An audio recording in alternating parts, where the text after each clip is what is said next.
Il était une fois, dans un village reculé du centre du Gabon, un marabout respecté du nom de Bako. On disait que Bako avait des pouvoirs extraordinaires hérités de ses ancêtres. Depuis son plus jeune âge, il avait été formé au secret des anciens, recevant un savoir qui allait au-delà de la simple connaissance humaine. Mais Bako portait un lourd fardeau, un secret que même les esprits de la forêt craignaient. Ce secret était lié à un ancien héritage, une malédiction qui pesait sur sa famille depuis des générations. Les habitants du village venaient souvent consulter Bako pour des bénédictions, des soins et des protections, mais peu savaient que derrière ces rituels bienveillants se cachait un mystère sinistre. Un jour, un jeune homme du village, Tamba, ressentit un étrange malaise après une consultation avec Bako. Des rêves troublants le hantèrent, nuit après nuit, des visions d'ombres dansantes et de cris étouffés dans le vent. Inquiet, Tamba se confia à sa grand-mère, Mado, une vieille femme sage qui connaissait bien les histoires et les légendes du village. Mado lui révéla alors une vérité que peu osaient mentionner. Bako n'était pas seulement un marabout, mais le dernier gardien d'un sombre secret. Son pouvoir venait d'un pacte ancien avec les esprits, un pacte qui, s'il était brisé, entraînerait la destruction de tout le village. Curieux et déterminé à comprendre la vérité, Tamba décida d'enquêter sur l'origine de ses cauchemars et sur l'héritage maudit du marabout. Mais il ignorait que chaque pas qu'il faisait le rapprochait d'un danger incommensurable. Car il y avait des choses que même les plus courageux ne devaient jamais chercher à découvrir. Au fur et à mesure que Tamba plongeait dans les archives secrètes du village, il découvrit des manuscrits anciens, des récits d'anciens sacrifices et de rituels interdits. Les légendes parlaient d'un marabout qui, des siècles plus tôt, avait scellé un pacte avec un esprit redouté, échangeant la prospérité du village contre l'âme de sa lignée. Plus Tamba apprenait, plus il réalisait que sa vie était en danger. Il ne pouvait plus reculer. Il devait faire face à Bako et découvrir ce que le marabout savait. Mais la confrontation qui l'attendait serait bien plus terrifiante que tout ce qu'il avait pu imaginer. Ainsi, une nuit où la lune était pleine et où les cris des chouettes percèrent le silence, Tamba se dirigea vers la case de Bako, prêt à affronter la vérité et à lever le voile sur les mystères qui entouraient le marabout et son héritage maudit. Tamba s'approcha de la case de Bako, le cœur battant la chamade.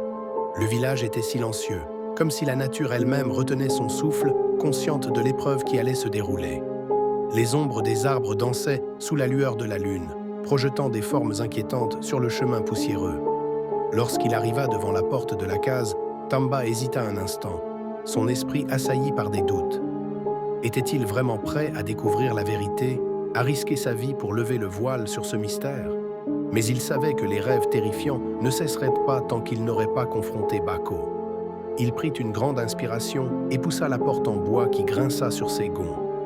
L'intérieur de la case était sombre, éclairé seulement par la faible lueur d'une lanterne posée sur une petite table. Des herbes séchées et des fétiches pendaient au mur, témoignant du pouvoir mystique que Bako possédait. Au centre de la pièce, le marabout était assis, les yeux fermés, semblant méditer. Tamba sentit une vague de peur le traverser, mais il ne recula pas. Il s'avança jusqu'à se trouver face à Bako.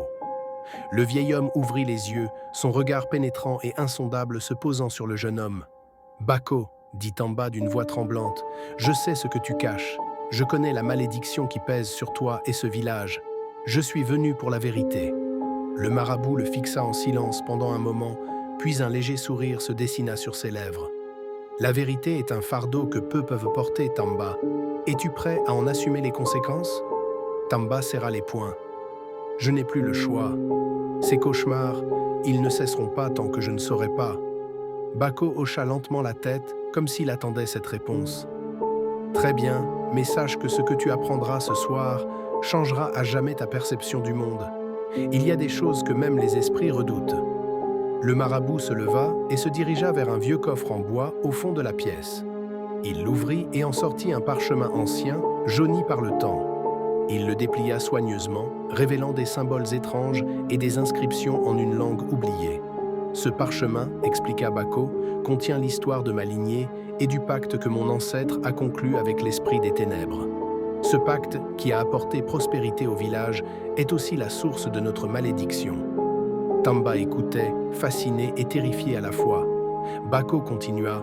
Le prix de cette prospérité est élevé. Chaque génération, un membre de ma famille doit se sacrifier pour maintenir l'équilibre entre les vivants et les morts. Si ce rituel n'est pas accompli, le village sera détruit. « Mais pourquoi moi ?» demanda Tamba, sa voix à peine plus qu'un murmure. « Pourquoi ces rêves ?» Bako le regarda avec une gravité inhabituelle. « Parce que tu es lié à ce destin, Tamba. Tu as été choisi par les esprits pour accomplir ce qui doit être fait. » Le jeune homme sentit un frisson glacé parcourir son échine. « Qu'est-ce que je dois faire ?» Le marabout se pencha vers lui, ses yeux brillant d'une lumière mystérieuse. « Tu dois retrouver l'objet qui a scellé le pacte, un talisman caché dans un endroit que seul celui qui est élu peut trouver. Mais attention, des forces sombres tenteront de t'arrêter. Si tu échoues, non seulement tu seras condamné, mais tout le village périra. » Tamba sentit le poids de la responsabilité s'abattre sur lui. Il savait que sa vie ne serait plus jamais la même. Mais il n'avait pas le choix. Pour sauver son village et se libérer de ses cauchemars, il devait affronter l'inconnu et plonger dans les ténèbres. Tamba quitta la case de Bako avec le parchemin soigneusement plié sous son bras.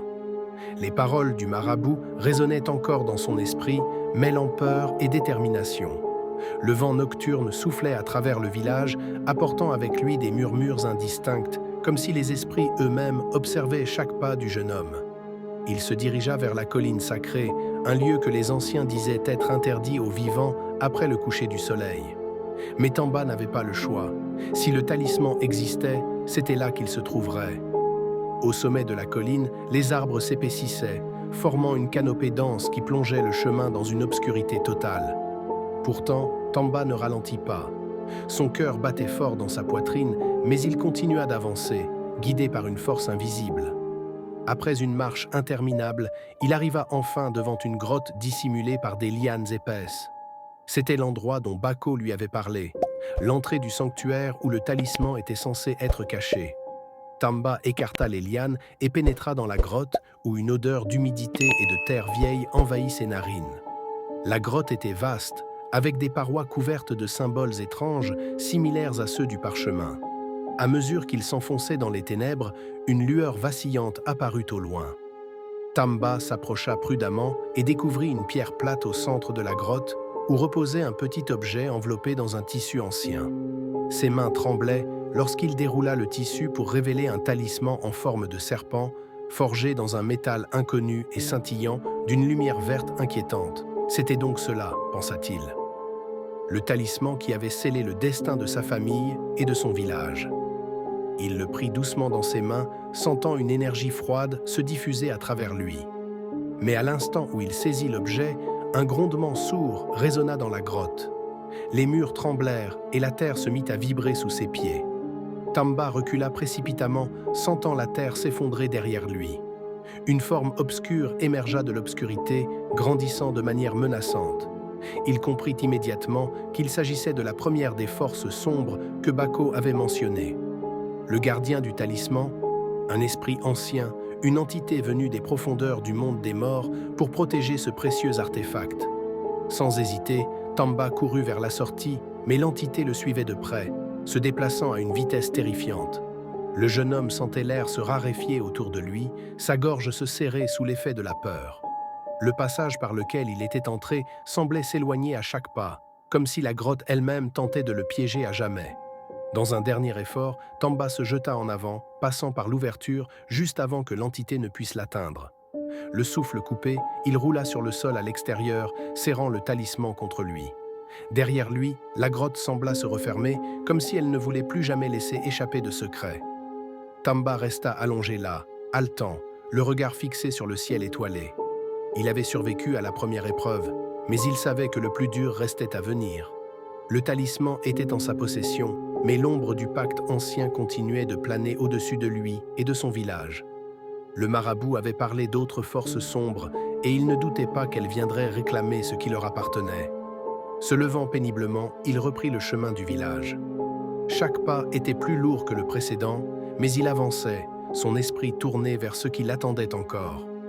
Tamba savait que la lutte ne faisait que commencer. Il devrait faire face à des dangers encore plus terrifiants, à des vérités plus sombres, et prendre des décisions qui changeraient à jamais le cours de sa vie et celui de son village.